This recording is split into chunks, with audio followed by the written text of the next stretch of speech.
Support this podcast via our Patreon and get more writerly goodness. Visit patreon.com/nanocast to join up.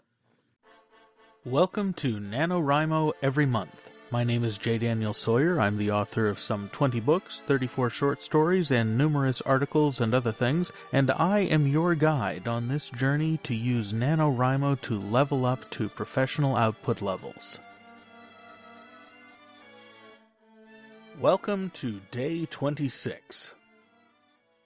At this point in the book, you're doing a lot of something that you probably should have been doing all along, and that I've mentioned a number of times on the cast, but I've never really defined. Since you're in a part of the book where that is so important, in fact, that marks the entire nature of what you're doing in this final third of the book, we're going to talk about raising the stakes. Raising the stakes in the story is the way that you amp up the tension and suspense.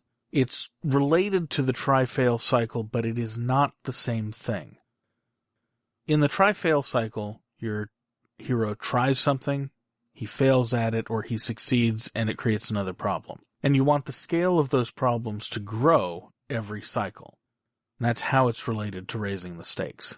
But raising the stakes doesn't just work on the try-fail cycle. It also works with the things that happen in the world around your character.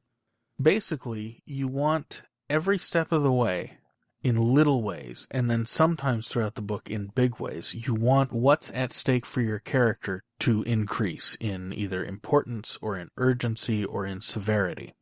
What's at stake for your character has to do with the world that you're in and the story that you've built. It's a highly contextual thing. You can break a story by raising the stakes in a way that's not organic to the story. If you're writing a sweet romance and then suddenly your main character's father is raped and dismembered by a serial killer and thrown into the ocean, that's not an organic way to raise the stakes in that kind of story. However, if you're writing a sweet romance and the object of your main character's affection suddenly has an old flame enter the picture, or your main character suddenly has a flame enter the picture, and this is not the kind of romance where polyamory is a acceptable conclusion to the story, then you've got some appropriate stakes raising going on.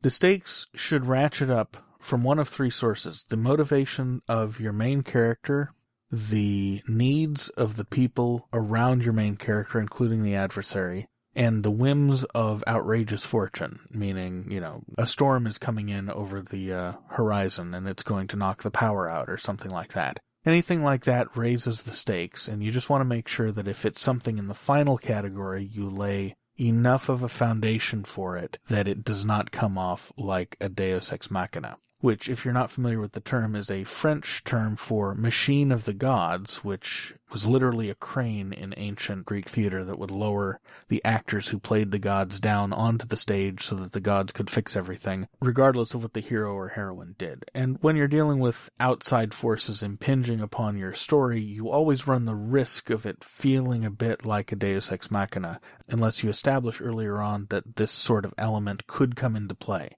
I've got a novel where about 3/4 of it takes place in a house that's been snowed in. If I didn't have the first few chapters talking about how there was a big snowstorm coming and how it was winter and there was a drought that was about to break and that sort of thing, then the snowstorm coming would have felt like I as a writer got bored, didn't know what to do, and just said, oh, here's 20 feet of snow, what can you do now?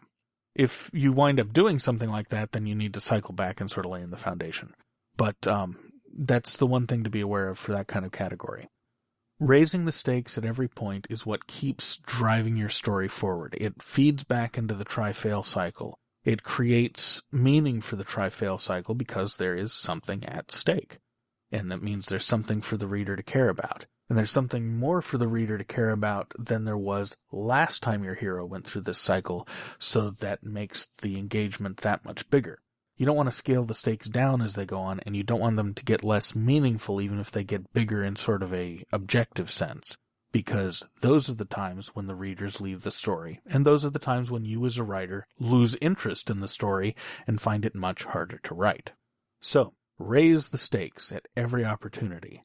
It will make you, as a writer, much, much happier, and it'll make your readers want to come back for the next book. I'll see you tomorrow. NaNoWriMo Every Month is written and presented by J. Daniel Sawyer and produced by Artistic Whispers Productions.